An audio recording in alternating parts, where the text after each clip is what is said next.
မနေ့ကကျလိုက်ချမှသင်ခဲ့တာလေနော်ဟိုစကွဲရတဲ့ဆိုတော့diameter က2ခွဲ length က6 TPI က1နော် diameter 2ခွဲ TPI က1ရယ်ဒါက extra နဲ့တဲ့ကိုညှော်တာဒါကတဲ့လက်6နော်အဲ့ဒါလေးကိုကျတော့လက်နဲ့ပြန်ဆွဲပြ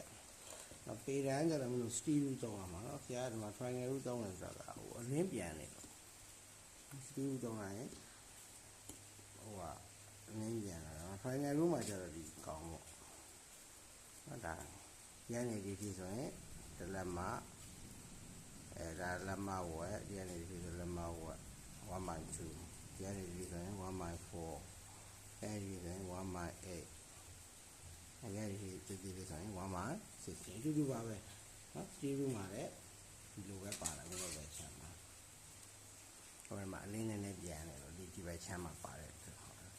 တိုင်းရပြည်တော်ဆိုရင်6လက်မဆိုတော့6လက်မအရင်တိုင်းတယ်6လက်မဆိုတော့1ကနေစပြီး6ထိတိုင်းရမယ်လို့ဆိုလိုတာမဟုတ်ဘူးဥပမာကိုမှတ်ထားပေါ့နော်ဒါတော့ကစဆွဲတယ်ဆိုလို့ရှိရင်1 2 3 4 5 6အဲ့လိုယူတာပေါ့6ခုနဲ့ဒါဆိုရင်ဒါ6လက်မပြီးလို့ရှိရင်ဒီအပေါ်ကိုနှစ်လက်မကွဲဒါဆိုရင်ဒါဆို3လက်မဖြစ်သွားမှာလေ3လက်မဆိုတော့3လက်မဒီမှာတစ်ဝက်ဆိုတော့နှစ်လက်မကွဲဒီဘက်မှာလည်းအဲ့လိုပဲ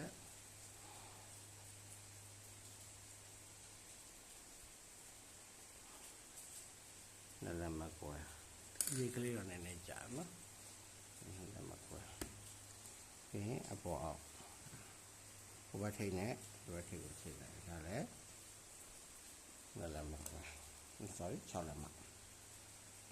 အဲ့တို့တွဲရမှာဘာတော့လဲပစ်တွဲရမှာပစ်ကဘယ်လောက်တုံးဆိုတော့1/dpi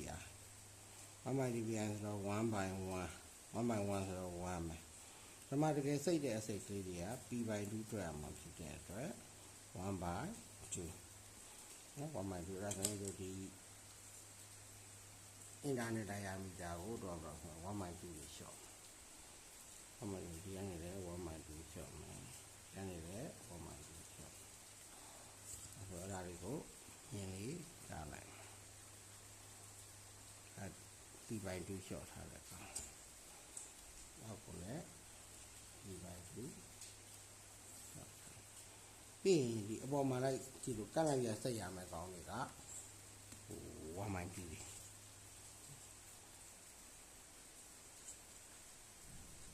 ကြောက်တာရင်းချက်စိတ်က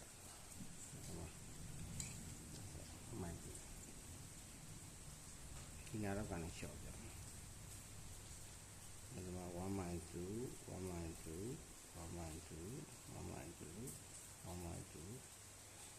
လက်မတော့ဝတ်ပေါ့1/2ပြီးရင်အဲ့ဒါလေးတွေကိုလုံးစမ်းမယ်ဒီတော့ particle line နဲ့ဆွဲရမှာအမိမ့်မဲ့နော်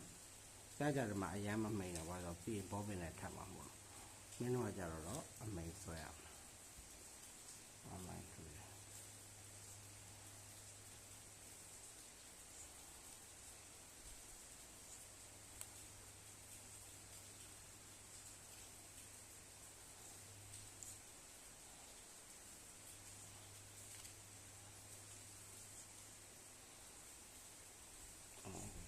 အဲ့ဒါပြီးလို့ရှိရင်ဒီ left လား right လားပေါ့နော်ဘာမှပြောမထားတော့တို့ကဒါကို right hand လို့ပဲယူဆမှာ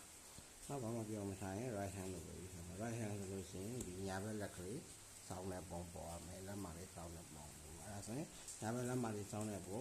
ဒီအသွားလေးတွေပေါ်ဖို့အတွက်ဆိုလို့ရှိရင်တဲ့ဒီကလေးတွေပေါ်ဖို့အတွက်ဆိုဒီမှာဒီထိပ်အပေါ်မှာ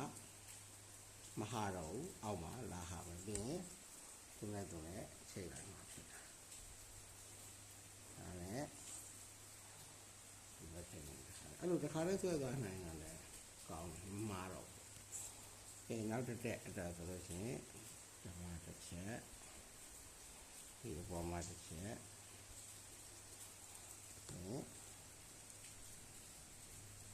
ကောင်းလိုက်ဒီကောင်းနဲ့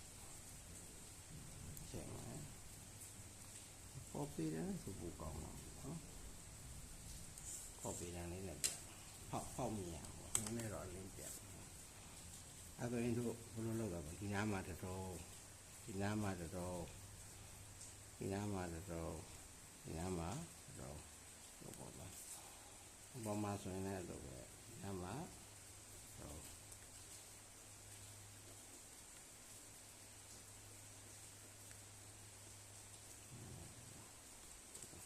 အဲ့ဒါကိုတို့ကန့်လိုက်ကြချိန်မယ်ဒီချိန်နဲ့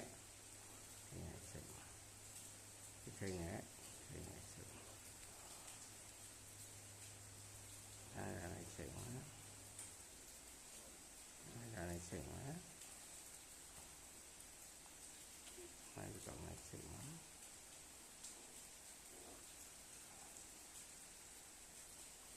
အဲ့ဆရာကဘောပဲအပြာနဲ့ဆွဲထားတဲ့နေရာမှာမလို့ဘာနဲ့ဆွဲရလဲဘောပဲအနဲ့နဲ့မဲနဲ့ဆွဲလို့ရတယ်ဘိုးသေးကြတယ်ဆိုတော့မသေးကြရင်တော့အောင်ဖြစ်တဲ့အချိန်ကြတာဟောဖြစ်အဲ့ဒါတကယ်ဒီနားမှာတုံးလာဆွဲခဲ့မယ်ဆိုလို့ရှိရင်အဲ့ဒီနားလေးမှာတုံးလာရှိခဲ့မယ်ကောင်းတော့ပါဘောနော်ကန့်လိုက်ပြန်ချိန်ဒီလိုချိန်တာဒီလိုချိန်ထားတာကန့်လိုက်ပြန်ချိန်ထားတာအဲ့လိုချိန်ထားပြီမလို့တကယ်ဆွဲတဲ့အချိန်ကျတော့ဒီကြည့်ပဲတစ်ချက်ပြီးတော့နောက်တနေရာပြောင်းချိန်ပြီးဒီလိုတစ်ချက်အဲ့ဒါဒီအထိပဲကောင်းလဲဒီအထိပဲအဲ့ဒါမှချိန်မယ်ချက်နောက်တစ်ခါချိန်မယ်ချက်အဲ့ဒါရမှားပြီးဒီထဲမှာပါတယ်ဒီအသားဒီလိုမျိုးအိုင်ပုံစံအဆောင်လေးဆွဲပြီးအဲ့ပုံမှာဘာမှမရှိရတော့နော်အမှားပြီးတော့ချိန်တာလေးမှားပြီးတော့ဒီထဲမှာသွားဆွဲတော့ချိန်တာမမှားဘူးဆွဲတာမှားတော့ဒီထဲမှာဆွဲဒီမှာဆွဲလို့မရဘူးဟုတ်နော်ချိန်တာချိန်မဲ့ဒီအသားတို့တဲ့ပုံမှာပဲဆွဲ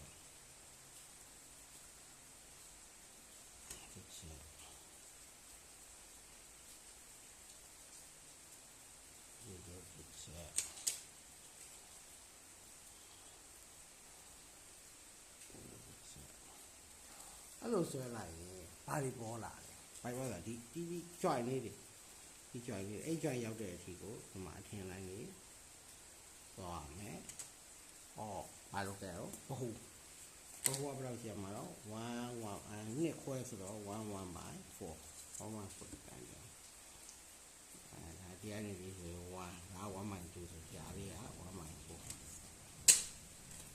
1 by 4မှာစင်တာလိုင်းတစ်ချက်ချထားဖို့လိုတယ်စင်တာလိုင်းတစ်ချက်အဲ့ဒါမှဘယ်လိုဒီလက်ချိန်ဒီကြွားရတဲ့ချိန်မှာတော့ဒီဘဟုကိုလှမ်းပြီးတော့ကျရဘဟုနဲ့ဒီပရက်နဲ့ဖြတ်တယ်အောက်မှာဆိုတဲ့လိုပေါ့ဒီကနေပြီးတော့ဒီကြွားရောက်တဲ့အထိဒါပဲပြီးရင်အဲ့ဒါနဲ့ဘဟုနဲ့လှမ်းပြီးတော့ချိန်ဟိုဘက်တွေစက်လိုက်ဆွဲသွားခြင်းနဲ့ဆိုရင်ဒီလိုဆွဲလို့ရတော့ဒီကြွားရောက်တဲ့အထိလိုင်းလေးတစ်လိုင်းထုံးမယ်ဒီကြွားရောက်တဲ့အထိလိုင်းလေးတစ်လိုင်းထုံးမယ်ဒီကြွားရောက်တဲ့အထိလိုင်းတစ်လိုင်းထုံးမယ်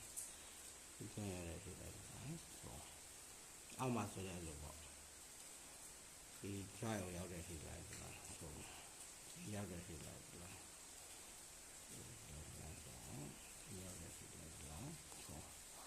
ပြီးရင်အဲ့ဒါလေးကိုဒီမှာဒီပဟုံးနဲ့ဒီကောင်နဲ့နှမ်းပြီးတော့ဒါဒီချက်ပါဟာဒီချက်မယ်ဒီချက်မယ်ဒီချက်မယ်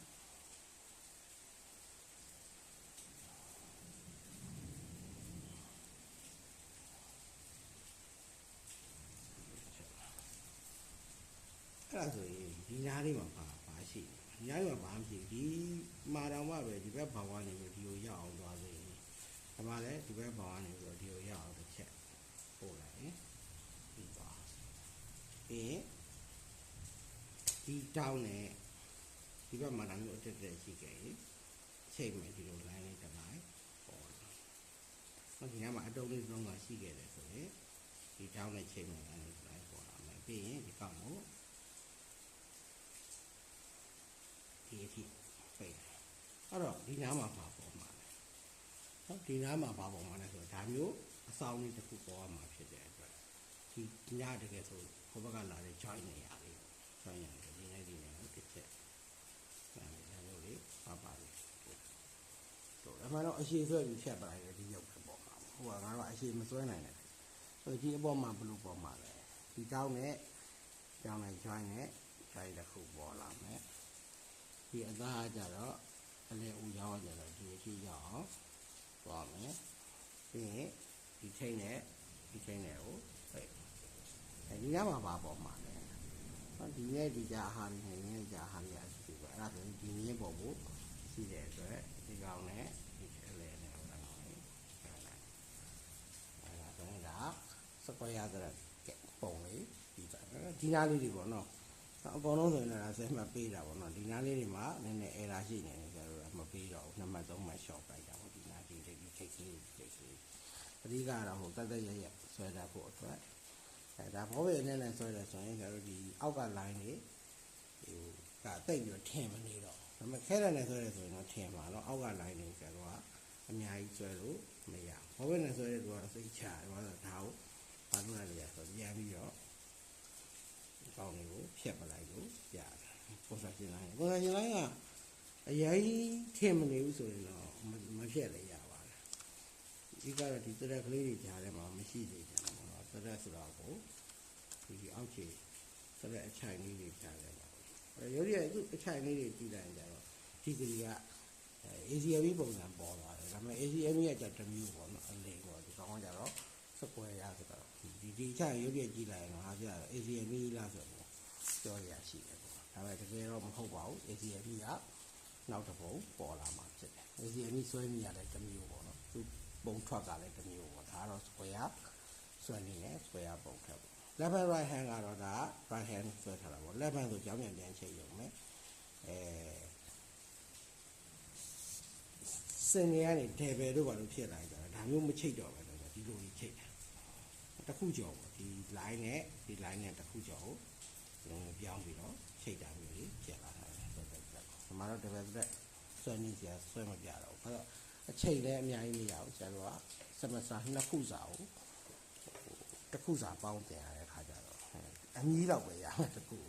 နော်ပုံတစ်ပုံကျတော့တစ်ပုံလောက်ပဲအညီးလောက်ပဲဆွဲလို့ရမှာဖြစ်